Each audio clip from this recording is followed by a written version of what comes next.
ও আচ্ছা, দাজ্জাল কি মানুষ না জিন নাকি? দাজ্জাল কে? এটা ফেরেশতা নাকি জিন না মানুষ? কি?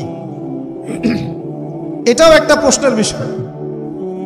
কিভাবে? দেখুন,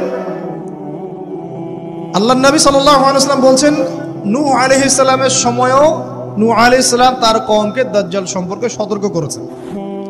তার মানে পৃথিবীর সূচনা থেকে সে পৃথিবীতে ছিল এবং সে বের হবে শেষ জামানায়, এবং বের হয়ে সে তার অনুসারীদেরকে নিয়ে বিশ্বটাকে শাসন করবে। তার মানে অনেক লম্বা একটা হায়াত সে পেয়েছে। কোন জাতি এত লম্বা হায়াত পায় বলেন তো? কোন জাতি? মানব জাতিকে এত লম্বা হায়াত পায়? এ একটা মিস্টেরিয়াস ক্যারেক্টার দাজ্জাল। সে কি? তারপরে দেখুন, নবী সাল্লাল্লাহু আলাইহি ওয়াসাল্লাম একটা হাদিসের মধ্যে বলেছেন যে তাকে ওই তামিম দারির ওই দ্বীপে বন্দী করে রাখা হয়েছে। আপনারা হাদিসে জানেন, দ্বীপে বন্দী থাকা অবস্থায় তাকে সাহাবীরা দেখেছেন অনেক বিশাল আকৃতিতে, ঠিক আছে? এবং সাহাবীদেরকে সে প্রশ্ন করছিল, তামিম দারিকে প্রশ্ন করছিল যে বাইসানের খেজুর বাগানে খেজুর কি ধরে? বলে হ্যাঁ ধরে। সে বলছে অচিরেই আর ধরবে না। তারপরে বলছে তাবারিয়া হ্রদে কি পানি আছে? সাহাবীরা বলছেন আছে। বলছে অচিরেই পানি থাকবে না। তোমাদের ওই উম্মি নবীর কি খবর? তখন সাহাবীরা বলছেন যে তিনি মক্কা থেকে মদিনায় হিজরত করে এসেছেন, বদরের যুদ্ধ হয়েছে, বালতির মতো তার অবস্থা, একবার এদিকে পাল্লা ভারী হয়, একবার এদিকে পাল্লা ভারী হয়। মানে বদরে জিতেছেন, উহুদে বিপর্যস্ত হয়েছেন। তখন এই ব্যক্তি বলছে যে তোমাদের জন্য উত্তম হবে ওই ব্যক্তির অনুসরণ করা। দাজ্জাল এই কথা বলছে, তোমাদের জন্য উত্তম হবে ওই উম্মি নবীর অনুসরণ করা। সাহাবীরা জিজ্ঞাসা করছেন আপনি কে? তো সে বলছে যে আমি হচ্ছি দাজ্জাল, আমি হচ্ছি দাজ্জাল। আমাকে অচিরেই এখান থেকে মুক্ত হওয়ার অনুমতি দেয়া হবে, তখন আমি এই পৃথিবীটাকে শাসন করব। তো এখানে সাহাবীরা দেখে আসছেন, যারা দেখে আসছেন তারা পরে ইসলাম কবুল করেছেন। তখন তারা মুসলিম ছিলেন না, খ্রিস্টান ছিলেন। কথা বুঝতে পারছেন? আর এখানে আমরা তাকে একটা বিশাল দেহি দেখলাম, শিকল দিয়ে বন্দী। আবার নবী সাল্লাল্লাহু আলাইহি ওয়াসাল্লাম একদিন মদিনার মধ্যে উমর রাদিয়াল্লাহু আনহুকে নিয়ে হাঁটছেন, সহিহ মুসলিমে আছে। খবর পাওয়া গেল যে মদিনায় একটা যুবক ছেলে আছে, ইহুদি মায়ের সন্তান একটা যুবক ছেলে, যার চুলগুলা কোকড়ানো, চোখটা একটু ফোলা, যার আলামতগুলা দাজ্জালের সাথে মিলে যাচ্ছে। তখন নবী সাল্লাল্লাহু আলাইহি ওয়াসাল্লাম ওমর ইবনুল খাত্তাবকে নিয়ে ওদের বাসায় গেলেন। দেখলেন খেজুর বাগানে সে বসে আছে, মনোযোগ দিন। এবার নবীজি গিয়ে বললেন যে তুমি কি দেখো? সেই ছেলেটা বলছে আমি আরশ দেখি। আরশ বোঝেন?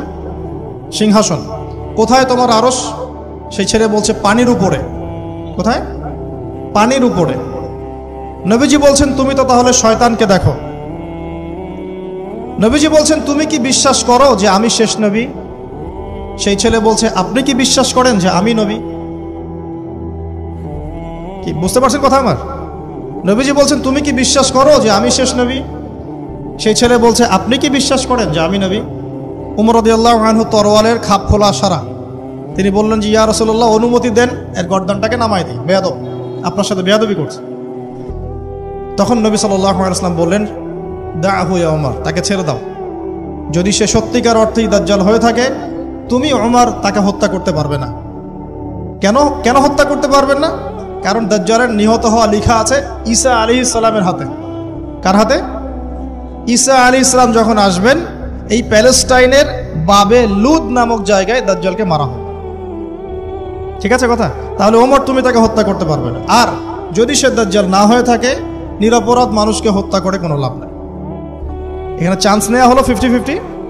এক হাদিসে আপনি দেখছেন নবীজি বলছেন নূহ আলাইহিস সালাম তার কওমকে দাজ্জাল সম্পর্কে সতর্ক করেছেন। এক হাদিসে নবীজি বলছেন সে বের হলে 40 দিন বিশ্ব শাসন করবে। প্রথম দিন 1 বছর, দ্বিতীয় দিন 1 মাস, তৃতীয় দিন 1 সপ্তাহ, বাকি দিন আমাদের মতো। আরেক হাদিসে নবীজি বলছেন তামিম দারি দেখে এসেছে তাকে কোথায়? দ্বীপে বন্দী অবস্থায়, সে ছাড়া পাবে অচিরেই। আবার এখানে নবী সাল্লাল্লাহু আলাইহি ওয়াসাল্লাম মদিনাতেই একটা যুবক ছেলেকে দাজ্জাল মনে করে ইনভেস্টিগেট করলেন। আপনার কাছে কি সাবজেক্টটা সহজ মনে হচ্ছে না কঠিন? খুব সহজ কি না কঠিন? চিন্তা করতে হবে কি হবে না? এতই জটিল একটা ক্যারেক্টার। শুধু তাই না, নবীজি আরো বলছেন সে যখন বের হবে, 4টা জায়গার কথা পাওয়া যাচ্ছে হাদিসে, 4টা জায়গা কোত্থেকে বের হবে। এখানে কিন্তু নবীজি মদিনাতে তাকে খুঁজলেন, ইনভেস্টিগেট করলেন। আবার আরেকটা হাদিসে নবীজি বলেছেন সে যখন বের হবে শেষ জামানায়, তখন মক্কায় ঢুকতে পারবে না, মদিনায় ঢুকতে পারবে না। আপনারা হাদিসটা জানেন না? আলেমরা তো জানেন। মক্কাতেও ঢুকতে পারবে না, মদিনাতেও ঢুকতে পারবে না। খোলা তরোয়াল নিয়ে ফেরেশতারা দাঁড়িয়ে থাকবে। আবার সেই নবী মুহাম্মদ সাল্লাল্লাহু আলাইহি ওয়াসাল্লাম মদিনাতে এই ছেলেটাকে দাজ্জাল ভাবছেন, ইনভেস্টিগেট করছেন। তার মানে তারা সতর্ক ছিলেন। এই ছেলের নাম ছিল ইবনে সাইয়্যিদ। কি নাম? ইবনে সাইয়্যিদ, নাম মনে রাখবেন। এও একটা বিস্ময়কর ক্যারেক্টার। আবার সেই নবী সাল্লাল্লাহু আলাইহি ওয়াসাল্লাম বলেছেন শেষ জামানাতে দাজ্জাল বের হবে খোরাসান থেকে। কোন জায়গা? খোরাসান। খোরাসান বলতে কোন জায়গা? এটা মূলত এর হার্ট হচ্ছে আফগানিস্তান, এর পাশে যে বেলুচিস্তান, এই যে উজবেকিস্তান, ইরানের কিছু অংশ, এই পুরো জায়গাটা, শুধু একটা দেশ না, পুরো জায়গাটা এর হার্ট হচ্ছে আফগানিস্তান। খোরাসান থেকে বের হবে। আরেক হাদিসে নবীজি বলছেন সে ইস্পাহান থেকে বের হবে। কোন জায়গা? ইস্পাহান এখন ইরানে। ভৌগোলিক বিষয়ে যখন তখন চেঞ্জ হয়ে যায়, হয় কি না? আগে কি ইরাক ইরান এরকম পার্ট ছিল? আগে কি এইভাবে এই 52টা দেশের ভাগ ছিল? লেবানন, জর্ডান, সৌদি আরব, ইরাক ইরান এরকম ভাগ ছিল না? এক অঞ্চল ছিল শাম, একটা হেজাজ, একটা নাজদ, এরকম আর কি ভাগ ছিল। তো এটা চেঞ্জ হয়। ওই হাদিসে আসছে ইস্পাহান থেকে একটাতে, আরেকটাতে আসছে ইরাক এবং শাম। শাম বলতে বোঝাচ্ছি এই পুরো প্যালেস্টাইন, লেবানন, জর্ডান, পুরো অঞ্চলটাই শাম। আর ইরাক তো আপনারা জানেন। ইরাক এবং শামের মাঝখানের একটা রাস্তা থেকে বের হবে। 3টা জায়গা। আরেকটা 4 নাম্বার খাল্লা নামে একটা জায়গা থেকে সে বের হবে। আর এই খাল্লা আপনি গুগলে সার্চ দিয়ে পাবেন না। গুগলের সাথেও দাজ্জালের অনুসারীদের একটা সম্পর্ক আছে, আপনার ফেসবুকের সাথেও আছে, প্রযুক্তিগুলোর সাথেও আছে, নিউক্লিয়ার ওয়েপেন্সের সাথেও আছে, বর্তমান ব্যাংকিং সিস্টেমের সাথেও আছে, এবং বর্তমান গ্লোবাল পলিটিক্যাল অ্যাফেয়ার্সের সাথেও দাজ্জালের অনুসারীদের সরাসরি সম্পৃক্ততা আছে। আমি বলি নাই দাজ্জালের সম্পৃক্ততা আছে, দাজ্জালের অনুসারীদের সরাসরি সম্পৃক্ততা আছে। এটা বোঝার জন্য আপনাকে সূরা কাহাফ পড়তে হবে। কেন সূরা কাহাফ? কারণ সূরা কাহাফ পড়লে আল্লাহ আপনার ভিতরের চোখ খুলে দিবেন ইনশাআল্লাহ। এখন আপনার ভিতরের চোখ বন্ধ। কেন বন্ধ? বিকজ আপনি প্রত্যেক জুমায় সূরা কাহাফ পড়ছেন না। যখন প্রত্যেক জুমায় সূরা কাহাফ অর্থসহ পড়বেন বা অ্যাটলিস্ট তেলাওয়াত করবেন, দেখবেন ইনশাআল্লাহ আল্লাহ আপনার ভেতরের চোখ খুলে দিবেন। তো দাজ্জাল সাবজেক্টটা কি জটিল মনে হচ্ছে না সহজ মনে হচ্ছে? জটিল। এখন এত জটিলতায় আমরা গেলাম না, আমরা সহজ জায়গায় থাকি। সহজ জায়গাটা হচ্ছে সে বিশ্বটাকে শাসন করবে, এবং ন্যায় বিচারের ভিত্তিতে শাসন করবে কি? উত্তর না, সে সারা বিশ্বে ফিতনার ফাসাদ সৃষ্টি করবে। যারা তাকে ফলো করবে সে তাদেরকে সমৃদ্ধি দিবে, যারা তাকে ফলো করবে না সে তাদেরকে দুর্ভিক্ষ দিবে। বলা হচ্ছে সে খোদা দাবি করবে, সে নিজেকে খোদা দাবি করবে, বলবে আমি মাসিহ, আমি কি মাসিহ মানে ত্রাণকর্তা। তার মূল কাজটা তাহলে জুলুমের ভিত্তিতে সারা বিশ্বটাকে শাসন করা। এই তো, সে খোদা দাবি করবে। আপনি যদি মেনে নেন তাহলে তার জান্নাতে ঢুকবেন, যদি না মানেন তাহলে তার জাহান্নামে ঢুকবেন। তার জান্নাতে ঢোকা মানে হচ্ছে আসলে জাহান্নামে ঢোকা, আর তার জাহান্নামে ঢোকা মানে হচ্ছে আসলে জান্নাতে ঢোকা। যেমন একজন যুবক ছেলেকে সে পাবে রাস্তায়, যখন বের হবে ছেলেটাকে বলবে যে তুমি কি বিশ্বাস করো যে আমি আল্লাহ? সেই ছেলে বলবে যে না, আমি বিশ্বাস করি না। সেই ছেলেটাকে শুইয়ে দিয়ে করাত দিয়ে তাকে দুই ভাগ করবে। এটা হাদিসে আসছে। 2 ভাগ করে দেহের 2টা অংশ 2 দিকে ছুঁড়ে মারবে, এবং সে শক্তিশালী হবে, অনেক ফিজিক্যালি অনেক শক্তিশালী, অনুসারীদের দিক থেকে অনেক শক্তিশালী। পৃথিবীর সব নিয়ন্ত্রণ তার হাতে, ঠিক আছে? তার কাছে প্রযুক্তি, তার কাছে অনেক কিছু।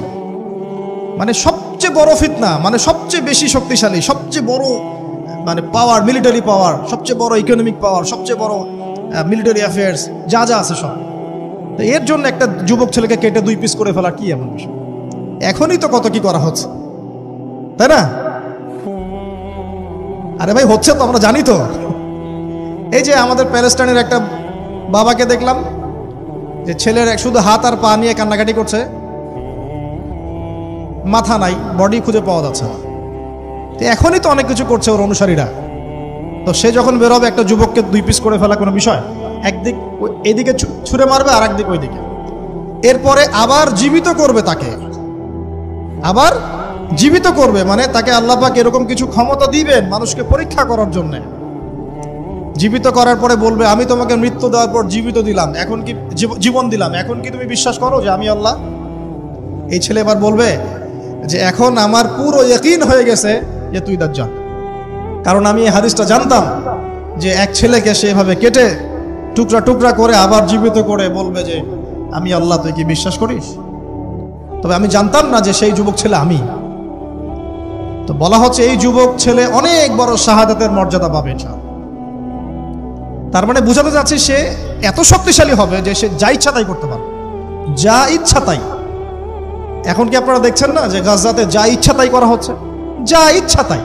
ইচ্ছা হলো আপনার ঘরটা ভেঙে দিলাম, ইচ্ছা হলো আপনার মেয়েকে তুলে নিয়ে আসলাম, ইচ্ছা হলো আপনার ছেলেটাকে নিয়ে কারাগারে রেখে দিলাম, ইচ্ছা হলো রিমান্ডে নিয়ে নিলাম, ইচ্ছা হলো আপনার জমিটা দখল করে ফেললাম, ইচ্ছা হলো আকাশ থেকে একটা বোম ফেলে আপনার বাচ্চাকে হত্যা করে ফেললাম। যা ইচ্ছা তাই, যা ইচ্ছা তাই, কেউ কিছু বলার নাই। সবাই মিলে আমরা হয়তো এরকম ওয়াজ মাহফিলে 2-4টা কথা বলে রাগ ঝাড়তে পারি, আপনি একটু সাহস দেখালে মিছিল করতে পারেন, সেমিনার সিম্পোজিয়াম করতে পারেন, আরও বড় শক্তি থাকলে রাষ্ট্রীয় পর্যায়ে পর্যন্ত চাপ প্রয়োগ করতে পারেন, আরও যদি ইমানদার রাষ্ট্র হয় সে জাতিসংঘে গিয়ে একটা প্রতিবাদ করতে পারে। এই তো, এতটুকুই তো। সবগুলো মুসলিম রাষ্ট্র মিলে একসাথে হয়ে কি ওর বিরুদ্ধে যুদ্ধ করতে পারছে? সবগুলো মুসলিম রাষ্ট্র দরকার নাই, অ্যাটলিস্ট 2টা 4টা 5টা 10টা মুসলিম রাষ্ট্র কি একত্রিত হয়ে ওর বিরুদ্ধে যুদ্ধ করতে পারছে? তাহলে যা ইচ্ছা তাই সে করছে না।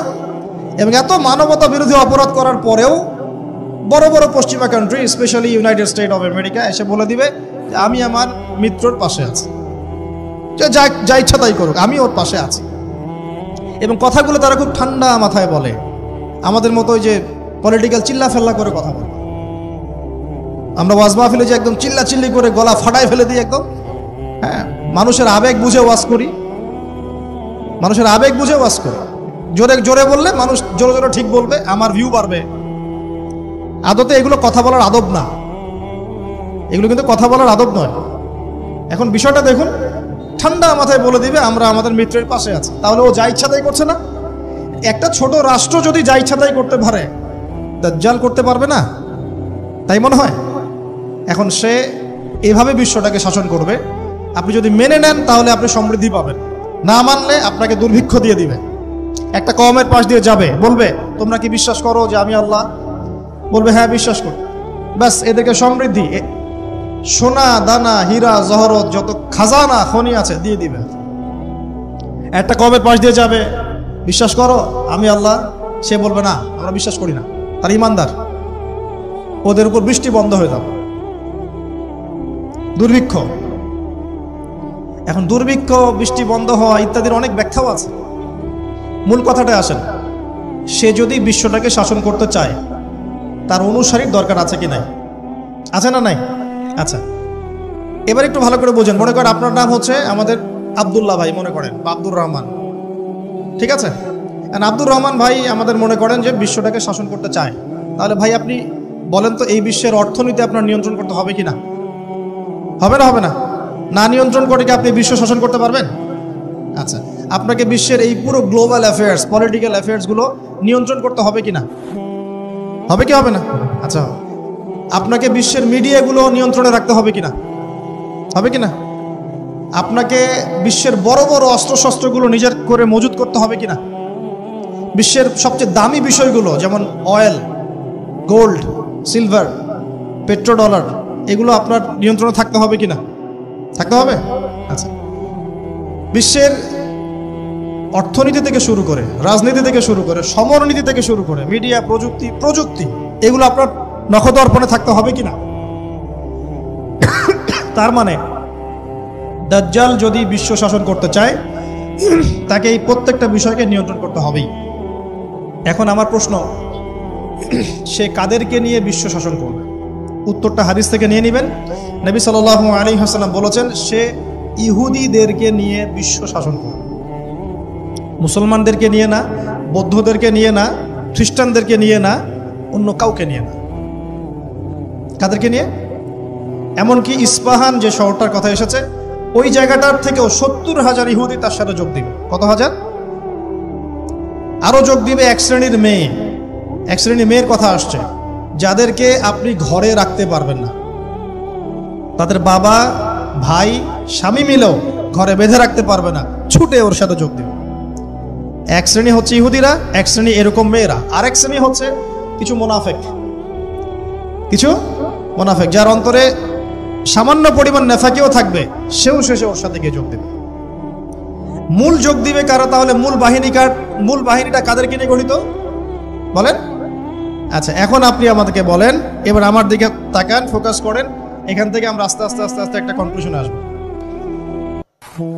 দাজ্জালের ক্যারেক্টার বুঝেছেন, ওর ফাংশনটা কি সেটাও বুঝেছেন, কাদেরকে নিয়ে বিশ্ব শাসন করবে সেটাও জানলেন।